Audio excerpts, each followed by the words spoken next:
India's water managers and leaders are in a bind, and that is because the groundwater overdevelopment that is occurring in Gujarat or in many parts of India is very different from the groundwater overdevelopment that you see in the western US and southern US. In case of India, most of the groundwater development in the past 40 years has been driven by inexorable increase in population pressure on land. Around 1900, an average Indian farmer had 5 or 6 hectares to work with. Today that is down to less than a hectare. Now this means that an average small farmer is under tremendous pressure to get more and more out of his postage stamp sized parcel of land. He must grow 2 crops or even 3 crops in a year. And he cannot do that with rain. He cannot do that with small scale water harvesting structures like tanks. But he can do that with wells, which is why India has acquired 20 million or more than 20 million individual private boreholes, wells and tube wells, which are owned by farmers and which are all over the Indian countryside. Much as the water managers would like to regulate this groundwater, they can't, because they have the entire Indian rural humanity up against them. And they also realize that after all, these people have to survive because they have nowhere else to go.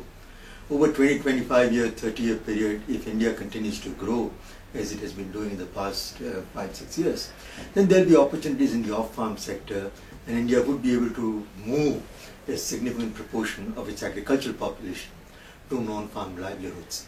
That is the time when India will be able to do a more appropriate and sustainable and orderly management of both its surface as well as groundwater. Until then, it must try and do as good a job as it can of conjunctive management of rainwater, surface water and groundwater.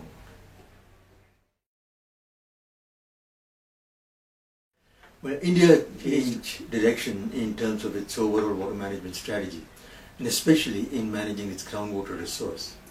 There are many things that have been happening in the Indian water sector over the past 30, 40 years which are frightening. But there are also some bright spots. In western India and in some parts of southern India, you find that farmers, their communities which for 20, 30 years looked at their wells only as means of extracting groundwater, they are now beginning to figure out that they also need to put back water into the aquifers from which they pump groundwater. So, for example, in Saurashtra, in Gujarat or in eastern Rajasthan, you have areas which run into tens of thousands of square kilometers, and in which millions of people are coming together to harvest rainwater and use that water to recharge their depleted aquifers. In Saurashtra, for example, it is becoming a regular habit. So you find that during winter and summer, farmers grow crops pumping water from their wells. Water table keeps going down. But come next monsoon, and in large numbers, farmers try and capture that rainwater, put that into check dams or percolation ponds or farm ponds, even their own wells directly, and so that they can recharge the aquifers that they can again exploit or draw upon after the monsoon gets over.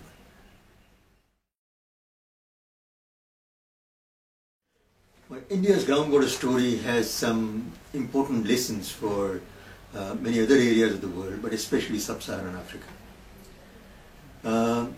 Many people think that following the Indian example might lead sub-Saharan Africa to the Indian disaster.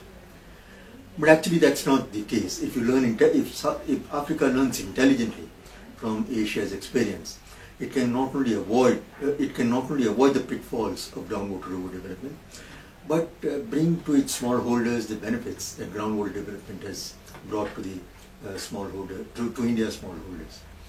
And I think an important aspect of that lesson of Indian experience is to develop groundwater resource right from the beginning in a planned manner by focusing both on demand as well as supply side. In India, in the 1960s, groundwater development began like a groundswell. The government actually thought this was good, so it kept on supporting it, but nobody looked at the groundwater balance. And therefore, by 1980s, it had developed huge pockets of overdevelopment of resource, and all kinds of externalities followed. if Sub-Saharan Africa were to develop groundwater, then it needs to, from the beginning, it needs to keep supply and demand side in the focus.